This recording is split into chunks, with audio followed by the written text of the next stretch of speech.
February 19th, 2022 meeting of the Oahu Real Property Tax Advisory Commission to order. Pursuant to Act 220, Session Laws of Hawaii 221, and the emergency proclamation related to the Sunshine Law in-person meetings issued on December 29th, 2021, in order to allow public participation in a manner consistent with social distancing practices, the following procedures are in effect for the meeting. Members of the public may view the meeting on a live broadcast via the WebEx internet platform or via recording once available on the Commission's website and via YouTube. Remote testimony will be accepted on all items from persons virtually present to speak by video conference or by phone following the opening remarks and administrative announcements. If you would like to present oral testimony remotely, please log in through the WebEx internet platform. Written testimonies, including the testifier's address, email address, and phone number, will be available to the public on the Commission's website. As a courtesy, please turn off all cell phones for the duration of the meeting. Commission A. George White, would you please call the roll to confirm the attendance of commissioners at this meeting and the presence of a quorum? Yes, Chair. Chair Mould, present virtually. Vice Chair Wong. Present in person. Present in person. Commissioner Bean. And present virtually. Commissioner Legal. Present virtually. Present virtually. Commissioner Peters. Present in person. Present in person. Commissioner Pham. Virtually. Present virtually. And Chair, Commissioner Stormo Gibson, I believe, may be slightly delayed, but she does intend to be here. You'll see when she gets here. And you do have a quorum. Given the presence of a quorum, let us continue on with our agenda and the business of the Commission. Commissioners, pursuant to Act 220 and the Governor's proclamation, the meeting will automatically recess if we lose audiovisual contact with you and cannot reconvene until we reestablish contact. Therefore, please announce beforehand if you will be voluntarily signing out of the meeting. Members, before you are the minutes of our December 20th, 2021 meeting, which supplement the video recording of that meeting available on the Commission's website and via YouTube. I am deferring approval of our December 29th, 2021 minutes until our next meeting. The video recording of that meeting is also available on the Commission's website and via YouTube. Is there a motion to approve the minutes of the December 20th, 2021 meeting? So move.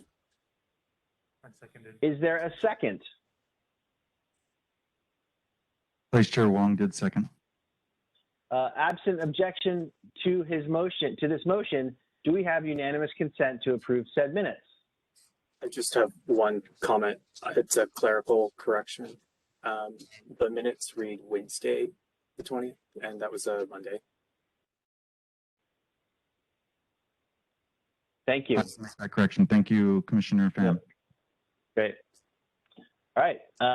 If there is no objection, we will move on to next agenda items, and that is remote testimony.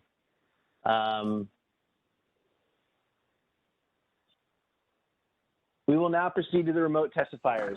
To those coming in remotely, please video conference from a quiet location. Also be sure that your microphones and cameras are in working order. For those joining us by phone, we will identify you by your phone prefix. If technical issues arise, I will give you a few moments to try to resolve minor connection issues. However, if it cannot be resolved, I will have to move on to the next testifier. When I call your name, please state your full name and the agenda item or items you are testifying on. Speakers are limited to a 2-minute presentation on each item. When the timer goes off, please conclude your remarks promptly. I will close testimony once all remote testifiers have testified. Okay, checking the list. I see Stephen Takara on the line. Welcome, Mr. Takara. How are you? Will you be monitoring, or do you have testimony to give today? No, just monitoring. Thank you. Oh, and hello, hello, Chair Say. How are you? Welcome to our meeting. Aloha to all of you and Happy New Year to all of you once more. Yes, I'm here to listen and learn from the commission at this point in time. Okay, Rocky? Great. Thanks so much for being here. You're welcome. Commissioner A. White, do you see any? I don't see any other testifiers, No, potential testifiers. There are no other testifiers. Ms. Iwasa did provide written testimony, which has been provided to the commission. She was not sure whether she would be able to testify remotely today or not, but she is not present at this, so there are no other testifiers. Thank you. There being no other testifiers, testimony is now closed. Okay, now we're moving on to our discussion agenda item. Thank you, members. Turning now on the commission's priorities, requests, and focus of the subcommittees moving forward. So really, our agenda today is about, really what we want to do with the rest of our time here as we move towards completion of our final report and sort of the main agenda items that we have. I've highlighted certain topics that we have discussed over the past few months and key topics, but I welcome discussion on any other suggestions or thoughts that the commissioners have. Really, while we do have, we have our sort of meat and potatoes report coming up, we do have flexibility and discretion to do other things and add items if the will and the capability is there. So in no particular order, I would like to open the floor to discussion of the matters agendized as A through F under discussion item 1.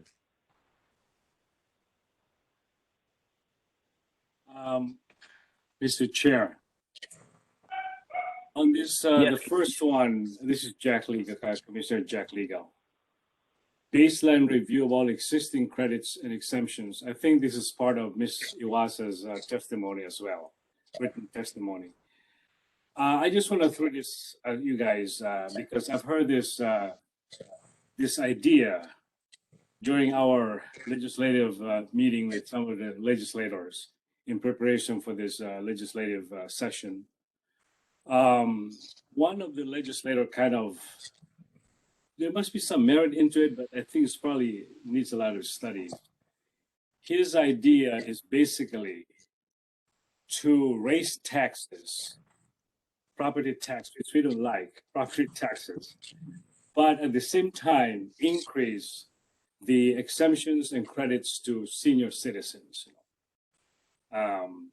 somehow to level it off. So, but I've said that's a very, very initial idea that probably need to be talked about in coming years because not too many of us really like to raise property taxes. So, but to mitigate that, he said that maybe we can also raise the exemptions and credits to senior citizens, to those who are kind of affected because of their fixed income, things like that. So I just want to share that with you and. As a thought. Rocky, can I respond? Please, yeah. Thank you, Chair Say. Okay, Jack, I can respect the comments from a colleague of mine if it is in the council or is it the state legislature, but Your past colleague. Huh? Your past colleague in the legislature. Yeah. Okay, see, they don't understand. It's easy for them to, talk about giving seniors exemption based on what? Right now, the biggest issue for all 9 council members is what happened with what Steve folks have done in regards to real property tax assessments and valuations. It came out in the paper, 15, 30%, some of the different areas. And that's where I'm coming from right now is the foundation. I'm also anticipating that you folks will be aware of is that the 800 million that the governor has set aside, half of it may be utilized for collective bargaining. for 4 years now, city employees and state employees did not get a pay raise based on COVID.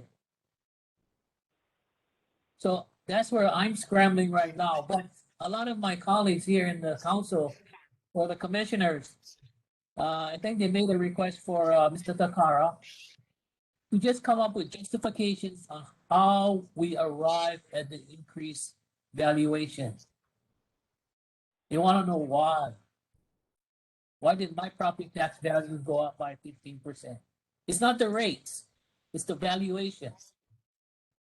And that's a big issue for the council members because we are getting squeezed. So I'm getting squeezed from all sides right now for the commissioners. When I say all sides, it's not just the general population as a whole who are private landlords, but also from the public employee union. If the state of Hawaii agrees to a 2% per year increase for the next 3 years, Mr. Takara and I would have to find the resources, not unless one of our county mayors object. All 4 of the county mayors have to object to make it a tie. State has 4 votes, county has 4 votes. And I'm just getting bombarded now because of what has happened in the new year in regards to government services. From all the respective departments, from the Department of Parks and Recreation to Department of Design and Construction, Department of Planning and Permitting, Department of Environmental Services. All of the departments are coming in formulating their budget with increases to their budget. And that's where the mayor has to determine it, how he's going to balance his budget when he submits it to the council. But more importantly, if it comes down in March or April, as far as the collective bargaining agreements, we've got to go back to the ironing board and figure out where we're going to do the increases or cuts. There is no silver bullet today. As an example, I think Steve was not at the hearing or meeting that we had, but it was a really lively meeting. There was a line item in the budget in regards to revenue replacement. What is the definition of revenue replacement? Revenue replacement monies came from ARPA, the federal monies that we can set aside close to 250 million to replace revenues that we have lost. And that's the line item called revenue replacement. But that's just for the budget side. For you folks, understand that you guys got to help me balance this budget also.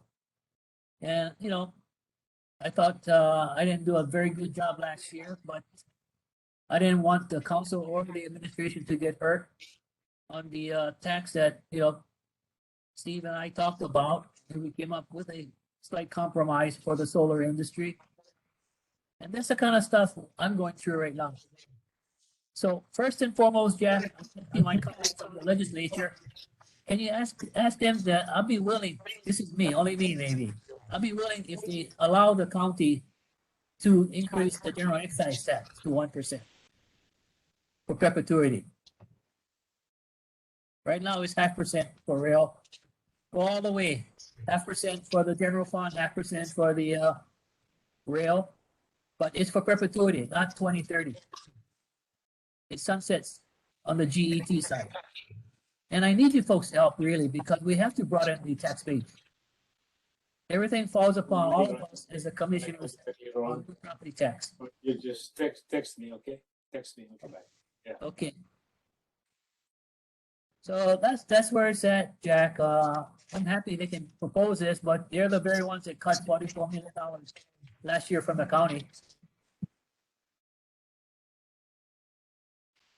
And now they have a big slush fund. And the other big issue for me right now, for all of you as commissioners, be prepared now that for the next 5 to 10 years, there will be no development for all of East Honolulu, urban Honolulu. Why?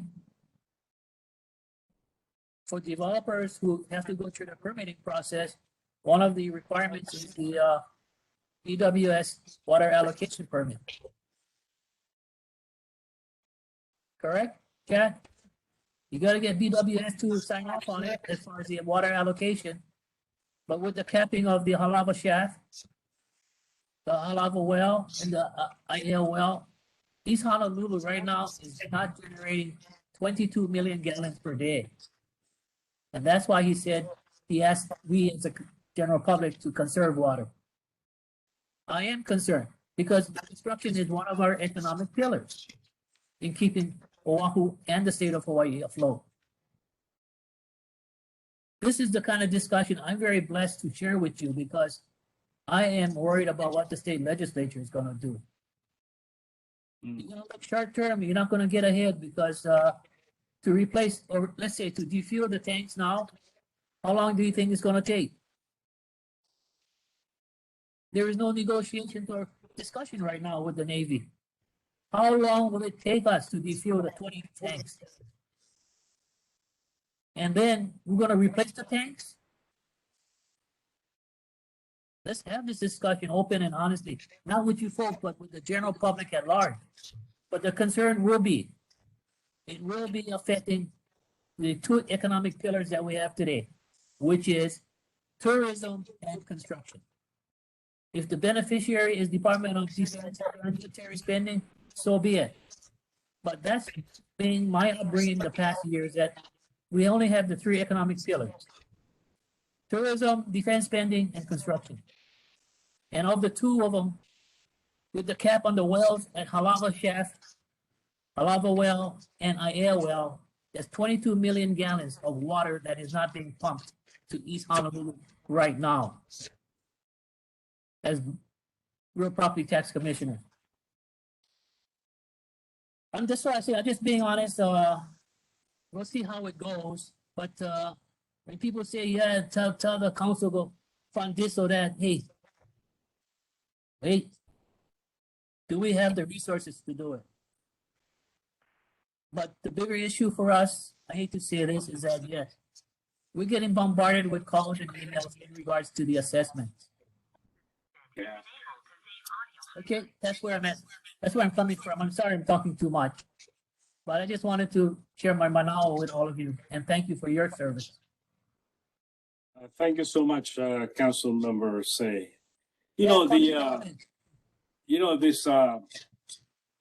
assessment is basically a fluid thing because we do a lot of mass appraisal, and with the increase in the median price and basically the increase of real estate houses prices, and it certainly has an effect on the assessment on each in each community. So who knows? Maybe the following year it might come down.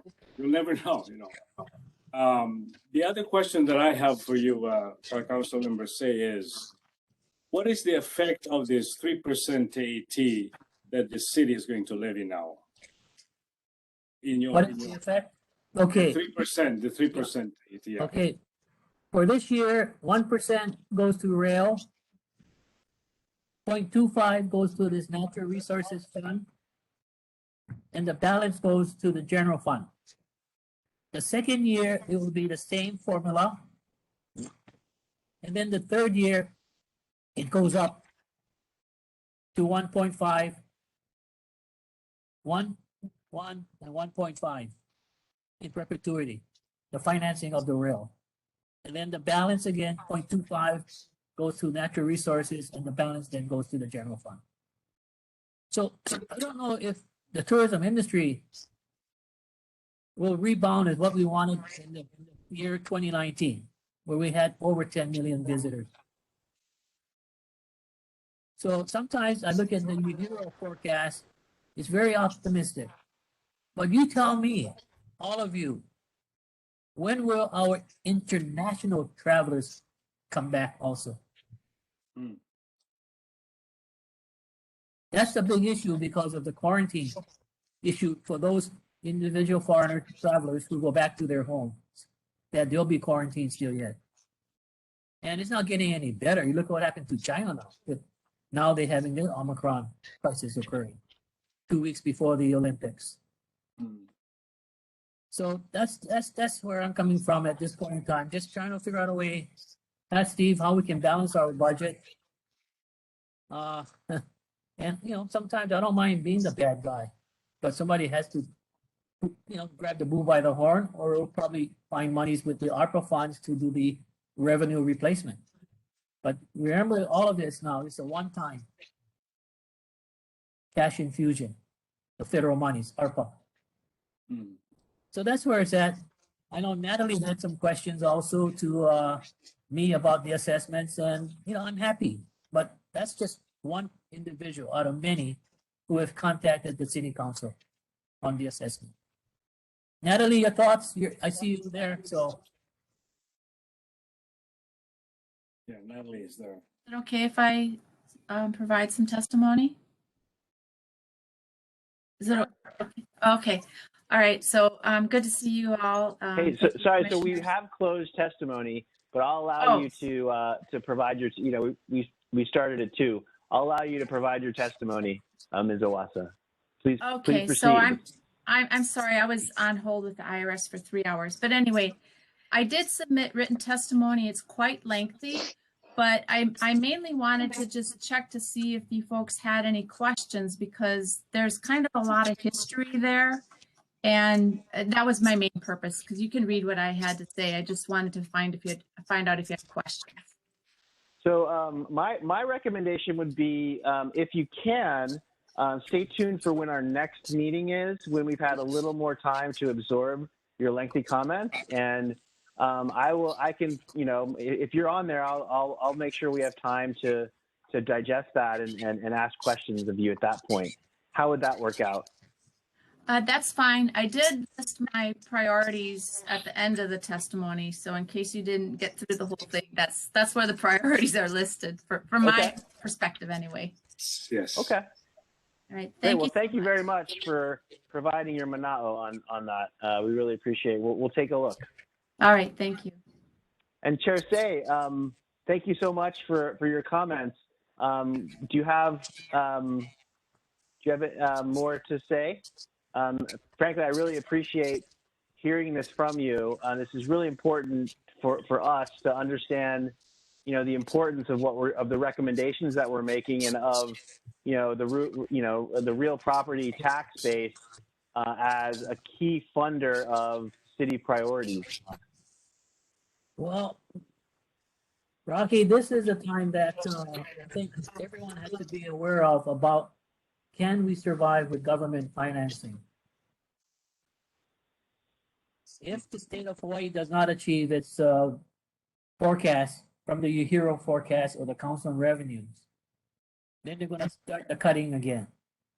But in the meantime, when you do the cuts, it'll probably be programs and positions and not collective bargaining. Why I say this to all of you, at this point in my career, I want to recruit the best and the brightest to work for the city. I want the engineers and architects and so on to work for DPP, DDC. I want the best and the brightest for HPD, firefighters. And it's going to be awfully difficult because of the competition in the private sector and the federal sector. We're not paying our employees as well as what's happening on the outside. And that's where I'm coming from at this point. I have no axe to grind, but just to see that the commission does come up with 1 or 2 solid proposals. And for me, I would say, and Aki would probably, Mr. Peters would agree, something that could generate revenues to pay for county services. But you guys can't touch the rates. I looked at I did have the bill on the exemptions. I could not even have it for past first reading because nobody wanted to take a vote on it, which I wanted to take a vote, then have a public hearing so that we could learn from Mr. Takahara how much exemptions are on the books for real property tax. And that was an educational approach to it, which I've done in the past at the state legislature on tax exemptions of a lot of different entities, from the GET, the general excise tax, et cetera, to even income taxes. So those are just thoughts that I have because I'm just looking at the macro. Your responsibilities is for real property tax. And that's why when Jack brought up the issue that members of the legislature is telling Jack that will tell the council, hey, it's not that easy when you folks are demanding more services from HPD, more services from our ocean safety employees, more services from our parks department, you name it. Because it's the cities at the front line, right? Even for homeless, we get all the calls for homeless. So that's where I just wanted to give you folks the macro of how I'm looking at it for this next budget cycle. Thank you. Thank you, Chair Say. Can I segue on that, Chair Mold? But Sure, go for it. this is just the we knew the reaction to this increase in the value in the assessment, and this really struck me the last sentence. This is from Brew Baker. And it says, what happens now is the city gets more money without raising taxes. They don't have to change the tax rate, he says. Appreciation tends to benefit them disproportionately. That's why people are screaming. I don't know how true that is. Is that true or? Well, you may have the increase in assessment, but the whole point is that they're demanding more and more services. Think about it. For HPD, added responsibilities now. Look at ocean safety, added responsibilities for the rescue. It's just endless. That's what I'm saying, Jack. There's never enough. And I think for me, last year, adopting the budget, it was a budget that was developed by the previous administration. I'm happy that, the administration is listening on this because it is something that the mayor will have to address. Thank you, Chair Say. One I a don't couple envy of your our job. Councilman Ritchie, I don't envy your job at this time. So thank you so much for sharing with us. it's a tough job. So thank you, Chair Say, for all that you do to balance, all the interests and all the points of view coming your way. I will say that, I think this commission's focus and our interim report, those recommendations that we provided in that interim report would help our case. On the one hand, the first recommendation to have a more transparent, ability for residents to see how their assessments are being done and to be more interactive and communicative and proactive on that communication with residents would be helpful. And so you might not get as much of an uproar, to sort of step change, really high reassessments over time. So you'd be able to sort of alleviate some of that pressure by having some of those systems in place. And on the issue of competing for talent, the other side of the coin for someone's income is what their income can afford in an economy. And if affordability, if living costs and rental costs are high relative to the incomes they make, it's not going to be as competitive versus jurisdictions or that have higher affordability. And so the other side of the coin on that is making our island more affordable. And the empty homes tax is really, that's the sort of the main driver of that proposal is to improve affordability, to bring in more revenue, to address affordable housing, which is construction jobs, right? That will enhance construction jobs. So hopefully as we go through that proposal in more detail and vet it, we'll be able to make that case and explain that to you and to other members. Okay, because that would be very beneficial. And I'm happy that Steve is listening on. And then he'll probably tell me maybe he needs 1 or 2 positions later on. But look at what the legislature does every year when we have these free tax clinics. Maybe after Omicron is gone, that we could do these free tax clinics on real property tax and how we arrive at these assessments and valuations. Because there is nothing out there that's explaining it to the general public at large.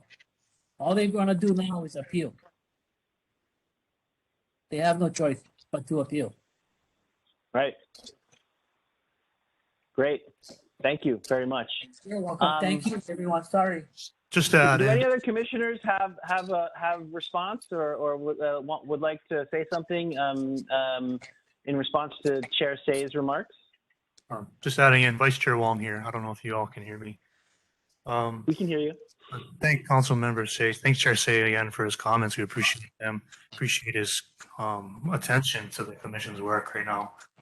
I think he raised two big points, I think, one of which we've tried to address in the interim report, which is the transparency issue. And I think that's a good job. I'm proud of the work that we did and the findings we had in our interim report. I'm also proud to say that I found out that there's recently been a bill drafted, Bill 3, drafted on the basis of the interim report that's proposing changes to how the city real property assessment notices provide information on assessments. And that's been based a lot on our interim report. So that was recently introduced by council members Waters and Kiaina. And I think it's a good step in the right direction based on, based on encouraging some transparency in the assessment process and to encourage people to understand their assessment going forward. I think we foresaw this being a big problem last year when we saw that median home prices were increasing, and it was only a matter of time before assessments came out and they reacted to the market prices. So I'm happy to say we were ahead of the ball on that one, so we can continue to contribute despite issuing a recommendation with our interim report. As to credits and exemptions, I think that goes a lot to how the city is going to meet its revenue funds, because that is going to be a source of potential revenue based on the continuation or, the repealing of these credits and exemptions. And I know that we postponed it being a long-term, I think, characterized it issue that we wanted to look forward at a subsequent report. And I think that's in perfectly the Bill 42, which Chair Say introduced last year to encourage that deliberation on, what credits and exemptions are really working for the county and which ones need to be, repealed because they're just not doing the job anymore.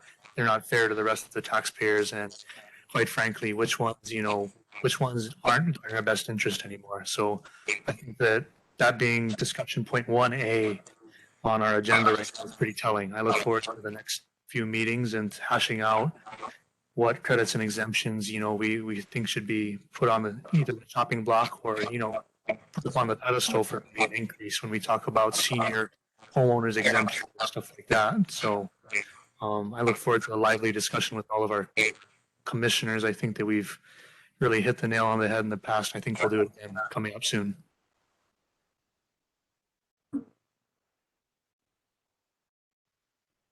If I may also speak to something very quickly.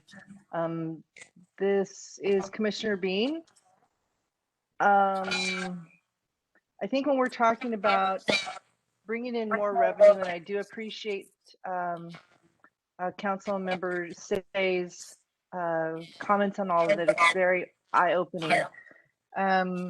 But Natalie Iwase has some really good points on that. So I know we're going to be looking at her testimony in depth the next time we meet, but she does have some really interesting ideas in regards to exemptions and some exemptions that we should look at revising and definitions as well. So, I mean, if we're looking at increasing revenue, this is a fairly easy way if we tighten up the exemptions that are already on the books. Tracy, this is Council Member Say. Yeah, I think the council wanted the commission to be the bad guys. Makes sense? Rocky? Yes. Oh, we're just following the recommendations of the commission. That Jack? That's right. I'm getting that now. Okay, continue on, you folks. Calvin? My golfing buddies, you know them. We go Saturday. I haven't seen you there lately, but Yeah. Sorry, Chair Mold, were you recognizing? You're on mute. Sorry, I was on mute. Commissioner Pham, I believe you had your hand raised. Yes, thank you. I just want to refer everyone in the commission back to the subcommittee on credits and exemptions report that was for the October 22nd, 2021 meeting. A lot of the topics that were brought up there had to do with previous recommendations from past commissions. I think that's our starting point. We did get that Bill 42 last year, and that sort of redirected us to say this is a long-term issue and we're going to review everything. I think the thing I'm hoping to see, and maybe Vice Chair Long would concur, is a direction that you want to go for the subcommittee to do work. Do you want us to come back with a recommendation on each of the items and then present that to the commission and then we discuss, or are we trying to do this as a full commission here? Because otherwise, I think we run the risk of the opinions of Wong and Pham become the opinions that get put forward instead of all of us at the same time. So are you trying to assign a task to us here, or is it for the full commission?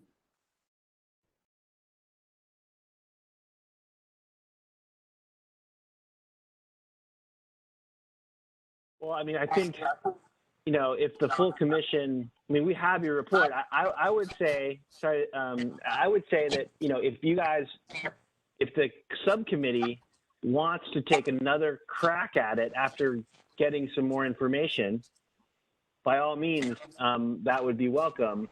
Otherwise, you know, the full commission can take up your recommendation. If that's the final recommendation of the subcommittee, then the full commission can take it up and make recommendations from there. Let me ask, do you think the subcommittee would be willing or would be able or would want to redraft any of the recommendations based on new information since October? I would say that I am willing and able, but whenever I look at that section and the quantity of exemptions that are there, and what we focused on already, I'm just questioning, because we did receive testimony after putting it on the agenda from previous meetings from credit unions, from Hawaii Children's Action Network. So are we trying to get a robust public discussion, or are we trying to, as a commission, represent the public without having that kind of input? Or are we depending on people to show up to these public meetings to give us that input? How proactive do we need to be as commissioners to get that input here? Because we do have people who will come in and testify, but ultimately some of what we talk about is very consequential, but it's largely ignored by the public. Yeah, I mean, we can. So yeah, I mean, basically, it sounds like what you're asking for is public input and feedback on the recommendations that we make, because that can elucidate, bring up new information to us that we haven't otherwise had in sort of determining the policy, right? It's further kind of research and information that helps us to determine our recommendations. And if we put out recommendations without that feedback, there's a risk that it's going to be something that raises hackles without us knowing about it, or for what reason it's raising hackles. Is that kind of what you're saying or concerned about? Yes, and I recall that last year, 2 years ago, the Rate Commission put out a call to the public to submit testimony regarding the rates for transit, for bus and rail, things like fare capping, and just maybe the commission could put out that kind of call to action for the public to submit testimony to us. And it just starts out with saying that what's on the table is repealing all of the exemptions and credits. You submit testimony almost to like justify why that credit or exemption is necessary. And you know, if that results in a high volume of content for us to look through, that's fine. We'll look through it. But could we do that as a commission to get that call out there and it ends up in like the newspapers, is a press release, is something to the same extent as the rate commission's call to get testimony on changes to the bus and rail fares, something that we'd be willing to do as a commission. I mean, maybe it's, maybe it's a call for, that's a very good idea, I think. I think there are different approaches to take. The most sort of, probably the approach that would get the most attention and therefore the most public testimony and potentially therefore the most input on real life stuff would be announcing like a blanket a blanket reduction or elimination of exemptions. But I don't know if we're there to do that. I think that's the kind of thing that we'd have to do a little bit more deliberation on. Chair Mold. I mean, yes. I just have I'm sorry to cut you off, Chair Mold. Go ahead. Oh, no, please. I was just just for clarification purposes. First, my question is, when is our report due to the council? When is our report due? Our recommendation, by the way. I think the sooner rather than later, but we also have discretion. Okay. So my understanding from what Commissioner Pham is saying is, before we even finalize that report, that we should open it up to public comments. Is that what it is that you're trying to say? Yeah. So maybe we announce and that our next meeting is open to comment about is specifically on the existing credits and exemptions, and we're looking for feedback from citizens, stakeholders, taxpayers, affected parties on why their exemption is good or why certain exemptions should be lifted. And maybe not say, maybe don't say like we're going to cut everything, but say everything's on the table. We're looking at everything across the board and see who shows up. Yeah, I think that's a good idea. I know Ms. Iwasa already has started these things and with her testimony, and if we can get some more testimony on this regard. He has some, as Commissioner Bean was saying, she has some really good ideas in that testimony that we can delve into, and really discuss it more. And so I'm amenable to that. Is there anybody? Do we have a subcommittee for existing credits and exemptions? We do. That's under Vice Chair Wong. That's Commissioner We Pham. do. Mm-hmm. Commissioner Pham, did you give us a report on this yet, or you're still working on it? There was a report last year, October 22nd, but it wasn't the total review because Bill 42 wasn't announced until after we'd already done that. So maybe in our next meeting, can we have maybe review that report again in conjunction to testimonies and things like that? We can maybe dive into it more deeply. Let me ask: Are there any resources available to put a call out more, to reach eyeballs, to reach people with this call for testimony? Commission aide might have something to say. Yeah, very briefly, just as for the commission's information or knowledge, any resources or options you all have, we can utilize. But in years past, or in commissions past, we have routed certain matters through press releases like that the council would similarly do, in which we announce or seek public input and comment beyond just agendizing. We do issue specific press releases, which could be drafted by chair and announce for the meeting and whatnot. So that's been done in years past on certain matters. I believe in the prior commission 2019, there was a press release issued for evaluation issues, but that's certainly a tool in your toolbox if that's what you'd like. And I will also pull up from our records from this past 6 months, Commissioner Pham's reference, there were credits and exemptions issues that were discussed in previous reports or earlier reports of the subcommittee, and I'll forward that to the commissioners after this meeting just for reference. But the main thing is that, yes, in years past, we can utilize the media and to try and solicit and set up a larger type of public hearing beyond just an agendized meeting. Yeah, and I would just ask that, the commissioners, hit up their list too. So I think that's a good idea. I think we should issue, go through the normal channels and agendize a meeting with this on the agenda. And let's write a press release let's distribute it as many ways as we can. Hit up your personal list, hit up your organizational list. Let's ask council members to give us a hand because ultimately, in some ways, this will benefit them just as much as us in coming to an ultimate decision on what to do. So that may be the way to go.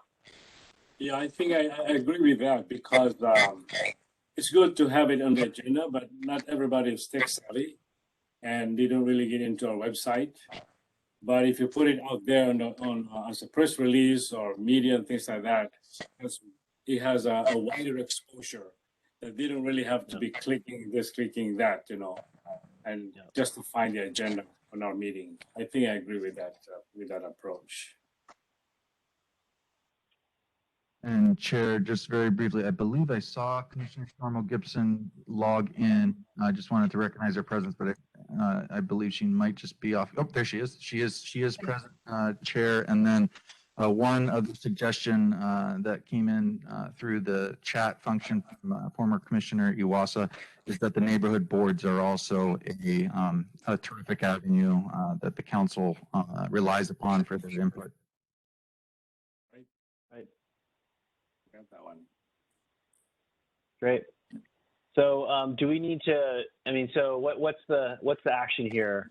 Do we need a motion to agendize this, or we'll put it on, do we want to put it on, do we want to schedule it now, or do we want to do a little bit more groundwork before we put the call out?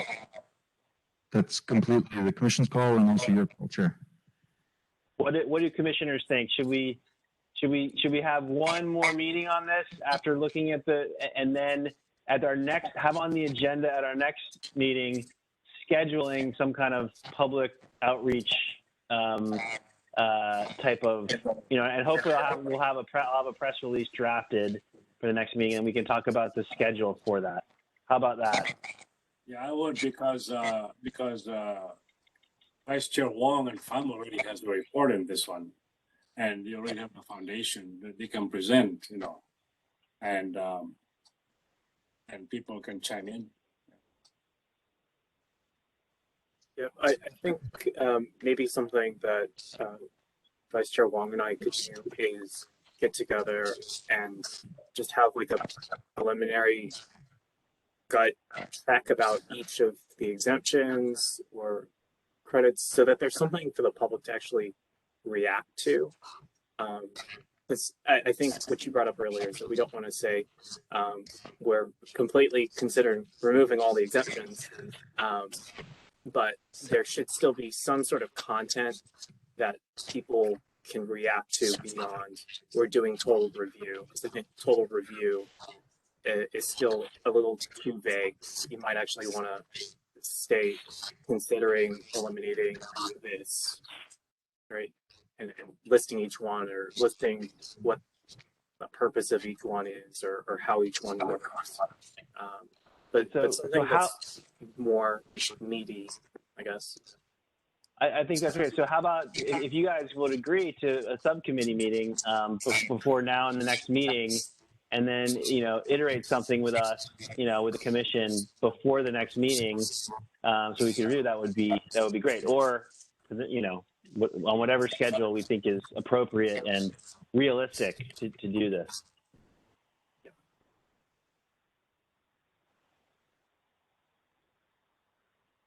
Sure, I think that's feasible. Yeah, I mean, we're wading into a hornet's nest, knowingly wading into a hornet's nest here.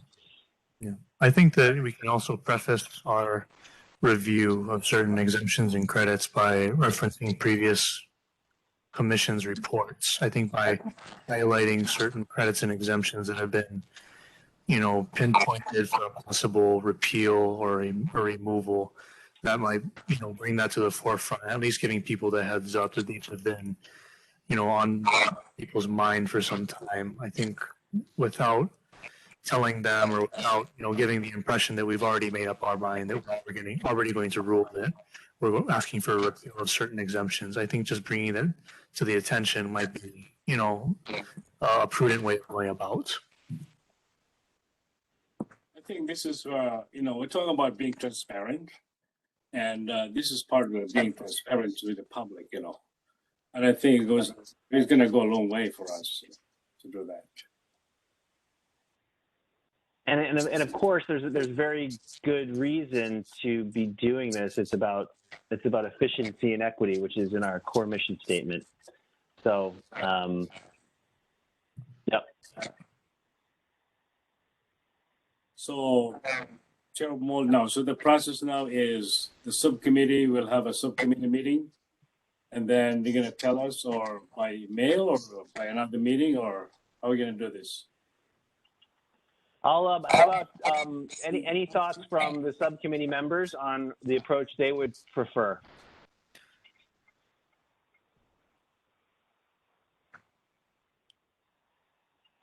I think Commissioner Fab and I can meet before our next meeting, and prior to that, we can have a report on, I guess, a potential press release.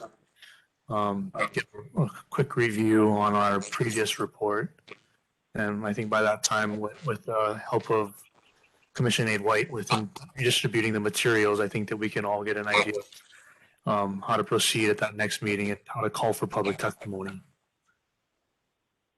Great. That sounds reasonable to me. So you guys will meet. So subcommittee on rates and exemptions, on credits and exemptions. Sorry, will meet before our next meeting and send out a copy of their latest, thoughts on moving forward and report. Okay. I have a question really quickly. Commissioner Bean, have we gotten that information about how many exemptions and the total dollar amount that represents? And secondly, how many, and I'm sorry, I wasn't here last week or the last meeting, but are we talking about full repeals of exemptions or just evaluations of exemptions? As to the first question, I think that we have in the presentation by Administrator Zakara, we have the tax benefit provided by exemptions. So I think that page 23 of the presentation was the count of the exemptions that were taken in addition to the total exempted valuation as well as the tax benefit. So all of those were provided to us, which is a pretty good baseline, I think, for our discussions. As to the review of the exemptions, I think that both ways we can look at both the repeal or the amount of the exemption. For instance, I've heard a lot of complaints right now based on recent assessments with senior homeowners, and their senior homeowners exemption is a little bit too small, and that it may need to be increased to reflect the rising home prices. I think that that's something that should be taken into account. I'm not ready to give a recommendation or anything like that on it right now. I think that's one example of a situation where I don't think that we'll look at a repeal, but maybe the amount is something that we'd look at instead.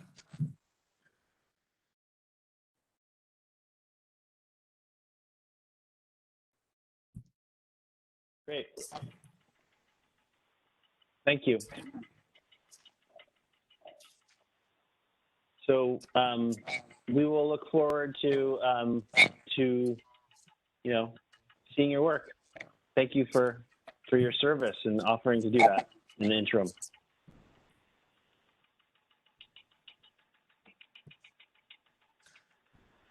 All right, so I think we've had a very robust and healthy discussion and a pretty clear path forward, I think, on credits and exemptions. On any other of the agenda items A through F, are there discussion items open? The floor is open.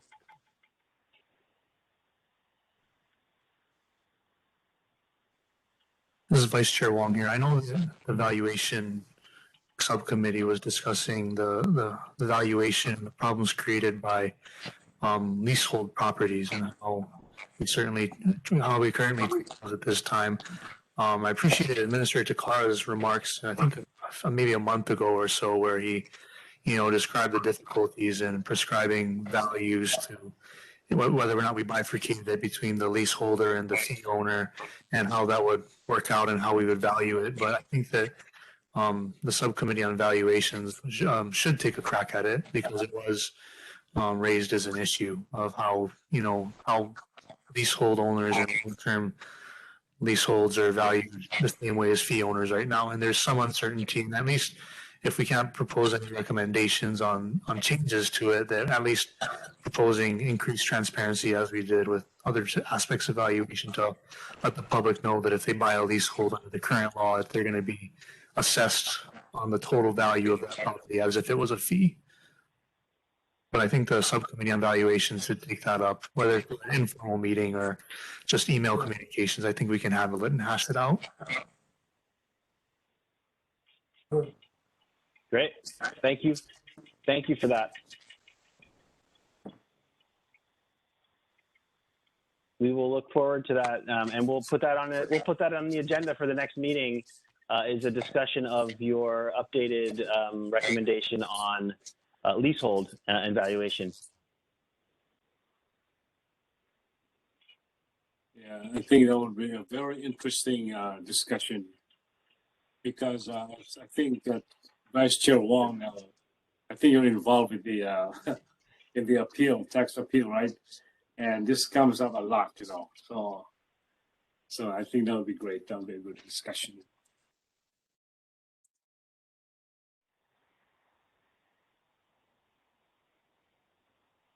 Let me ask Commissioner Pham, are you still going to pursue the land value tax study? Yes, I still think that that's a worthy recommendation, just to recommend the study.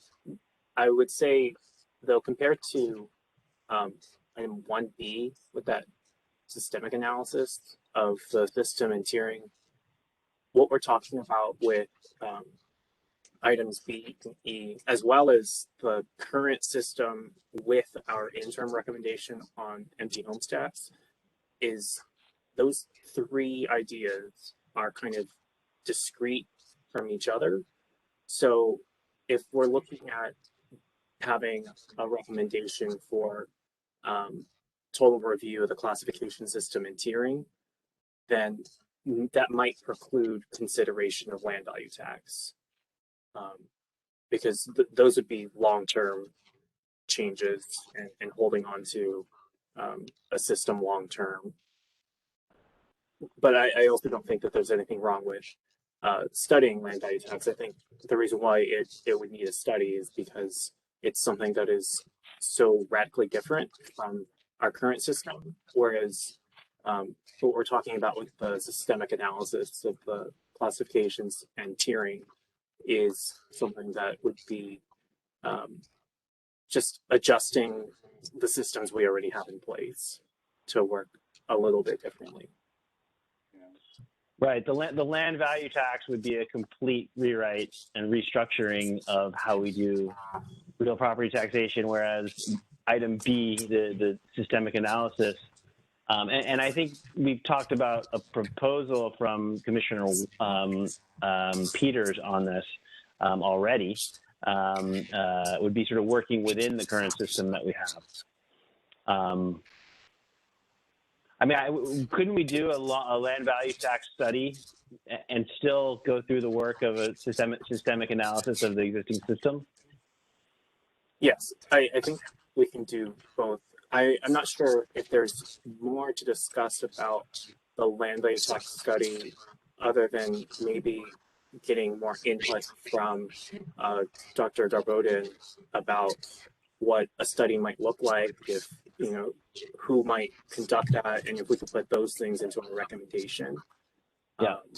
Because Yeah. whenever he presented to us, he did mention that that's actually something that excited him. He didn't realize it was going to be discussed during that meeting at all. But he said that it was an equitable idea worthy of consideration. So if we could find a way to get more from Dr. Darboden and other academics, perhaps, on what an approach to that might look like, then we could include that in the recommendation. Yeah. That gets to item F, the subject matter expert outreach. I think we should be reaching out on these, on our items going forward. For if commissioners have thoughts on folks to reach out to, please forward them to me and Commissioner Nate White, and we'll make entreaties.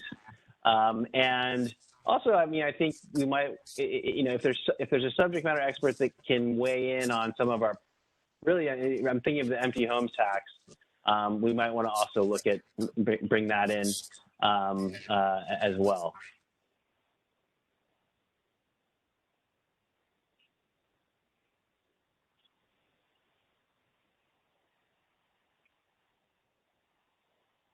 Yeah.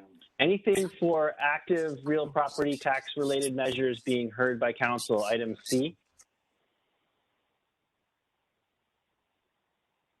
Just bill 3, 2022, right? Which is very interesting. We'll put that on the agenda for discussion next meeting, if that works. Great. Yeah, I'll just ask Commissioner White just to distribute that. I just found out about it, so it wasn't able to circulate to the rest of the commission today. My apologies. I can provide that. Bill 3, and I believe it was just recently introduced. And in addition, I believe we've already touched upon Bill 42, which was the credits and exemptions issue. But I got to double check the bill number, but I believe it's Bill 41 is up for hearing, I believe tomorrow, and that's that short-term rental bill as well. So we can monitor, or I'll be monitoring to see how the testimony and whatnot goes regarding that matter. That's tomorrow, I think. So that's Bill 41, 2021. Let me check those.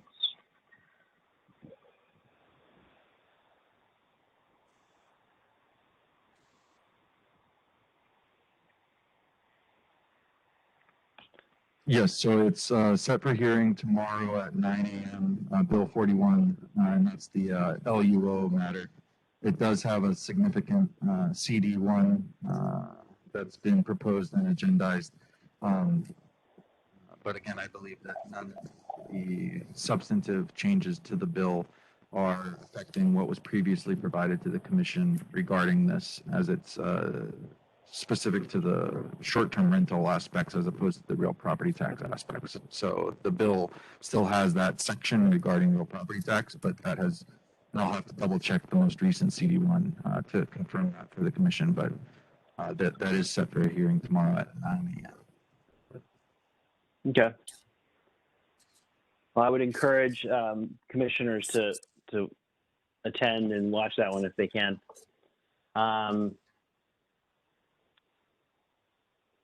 Okay, this agenda, property classifications related to renewable energy. I guess let folks know that Bill 38 passed and addressed this issue in part. My understanding is that there is a stakeholder group being put together by council staff and industry participants, along with the administration, to do a longer term, more permanent fix to that issue. That's something that's in alignment with state and city renewable energy, sustainability, and resiliency goals. And so, if something comes up on that, Commissioner Aide White and myself will bring that to the attention of the commissioners. In the meantime, the policy committee may convene to start working out a potential recommendation there from the commission.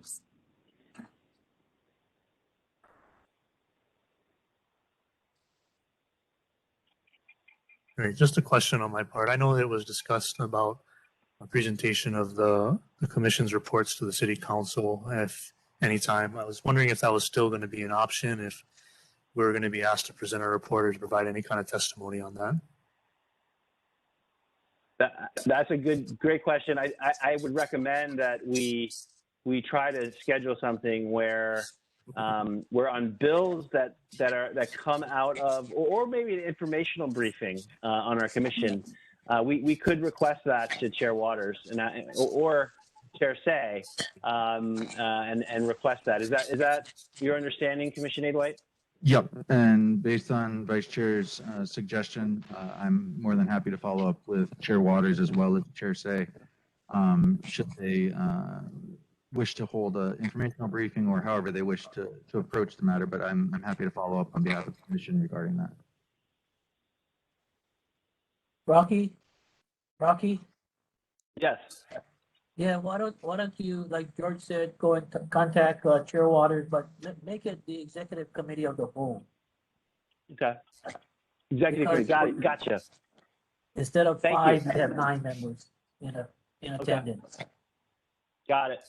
Thank you very much for that recommendation and advice.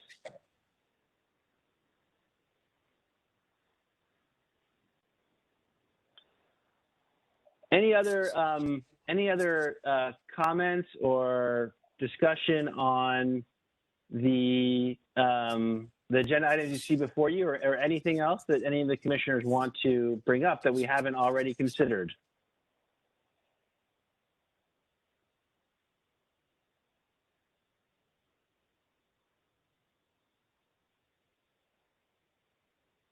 Commissioner Stormo Gibson, are you trying to? You may be on mute. Sorry. Yep. I know. First of all, apologies for being late today. I'm very involved in state legislative policy right now, so it was a busy day. But I just wanted to put out there, did we have any interest in learning about Maui's long-term rental category? I mean, I don't think they'll have their final data of all the landlords who submitted that they have long-term renters until April, but they could at least tell us their process for that, how it has gone so far. And even if it's not the direction that the council goes in, it could just be a good option or just something to know about, right? Even if it's not necessarily like we recommend this, but to, I think, include it in our report. Hey, here's what a neighbor island is doing around taxing empty homes, and here's an approach they're using. Could be valuable resource to council members. Right. I think just adding on to, oops, we didn't catch the last of it. Is he still speaking? Oh, okay. I'll just go ahead, Vice Chair. Just following up on what Commissioner Stormer Gibson was talking about. It's Ordinance 5159. I believe it went into effect for Maui this year. Went into effect just on January 1st, and it created a long-term rental sort of category or classification. Based on my knowledge of Maui's real property law, their assessments aren't like ours. They weren't issued in December, and people haven't received their assessments just yet. I think the assessments come out on March 15th, if I recall. So I guess that classification is going to be implemented in full effect starting on March, although it's effective on January 1st. But I think the county is working with it right now. I mean, we could certainly try and contact them. But from what I know, yeah, they haven't issued their assessments yet because their schedule is different from ours. Why don't we, is there someone we can invite from Maui? Yep. To present to us? Yes, that's right. I think, in fact, I sent it to Commissioner White a while ago. Marty, she's the head of their real property tax division. And then Kiani Rollins Provencher is a council member there who has put a lot of work into creating a progressive property tax structure. That is So I correct, think- Mr. Gibson. I have both those contacts that you referenced, and we had held off on scheduling them because I believe the focus had turned towards the interim report. But I will follow up with them via email, and then I can look to get them scheduled at the chair's discretion. Great. Okay, that'd be great. Just if nothing else, just as information and resources for council members to look at, right?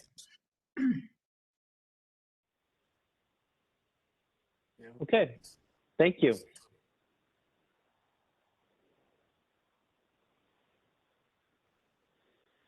Any other topics, issues, or areas to discuss that we haven't already considered, or that we have already considered that you want to add to?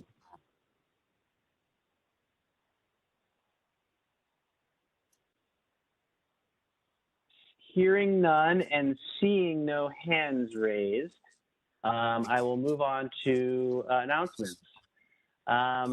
Thank you. Are there any announcements from members or from Commission Aide White? None from me. All right, thank you, commissioners. Let's now move on to scheduling our next meeting or meetings. We have some work to do between now and our next meeting. So we have a pretty significant. We have a full plate, I would think, for our commission going forward. When do we want to meet next? Do we want to give it 3 weeks, or is there some reason to meet earlier? Is there an urgency? Is there some like milestone or occurrence that would want us to move more expeditiously? I would say whenever Commissioner Pham and Vice Chair is ready to present their existing credits and exemptions.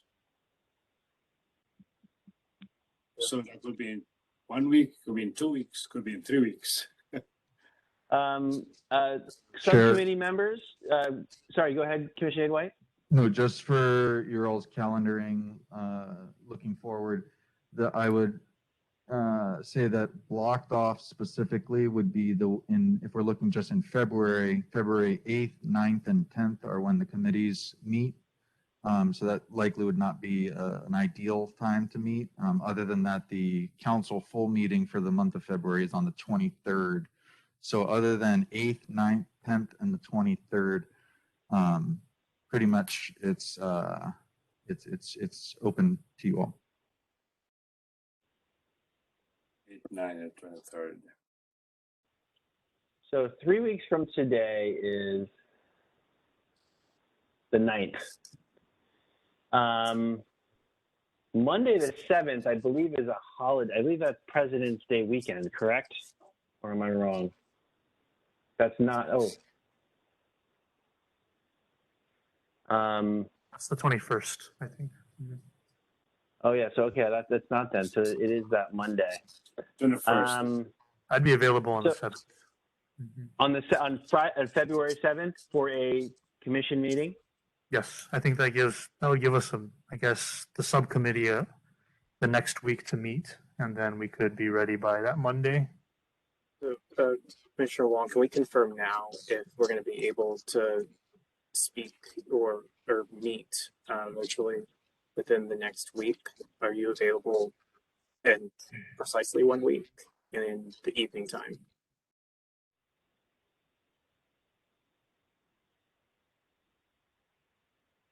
Yes, anytime after 3 p.m. I'll be available.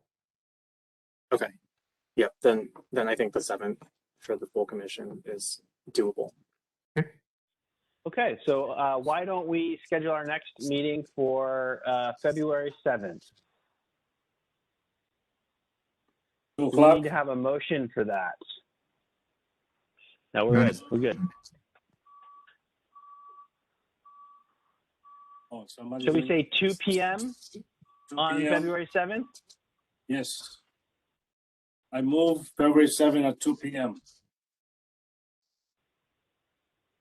Okay, Is everyone? I think we just need to see if everyone's available and let me agrees. just check, let me check my calendar.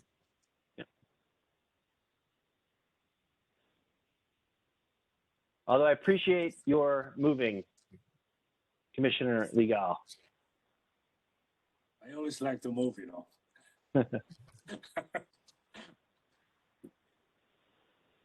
Tuesday, February 7th? No. Yes. Monday. Monday, February 7th. Did I say At 2 Tuesday? p.m. I'm sorry. At 2 p.m., that's fine. And when are we aiming to have our final report? We haven't determined that yet. Well, why don't we put that on an agenda to discuss on February 7th? What we think a good timing would be, because I think after we get the information and the feedback and recommendation from the exemption subcommittee, I think we'll have a better idea of what we think our workload will be and the tasks that we need to undertake to achieve that. If the Maui folks, you know, I don't know their schedule, but if they were available at an earlier time just to get their feedback, would that make sense? I mean, you know, every county has different schedules, and You know, if you're able to get a time for them, we can suggest times. Why can we schedule meetings with each other through you, Commissioner Aid White, if something comes up in the interim? Yeah, are you, as far as whether a meeting can be scheduled without Yeah. the commission chatting about it? Yeah, as long as you can set it, and then I can discuss it with each member or whatnot as far as coordinating. If there's some hypothetical dates, I would communicate that with you, because that's administrative matters. It's not substantive. So as far as setting and finding workable dates, yeah, not a problem at all. Yeah, so we have discretion to really set the dates for like ad hoc meetings with subject matter experts. We do need to give it the proper noticing, and that's all. So we just need six days in advance from when we schedule it. okay. Yeah, so we'll go for that. We'll try to get some on the schedule, and if it happens to be before the next meeting, so be it. We'll try so that we can have it for discussion. Make sense? Rocky? Hi, Chair. Say yes. Yeah, I just have one thought that I wanted to share with the commissioners. I don't want to get involved what you folks do. But whatever legislation or ordinance that you folks do submit, can it be before end of April?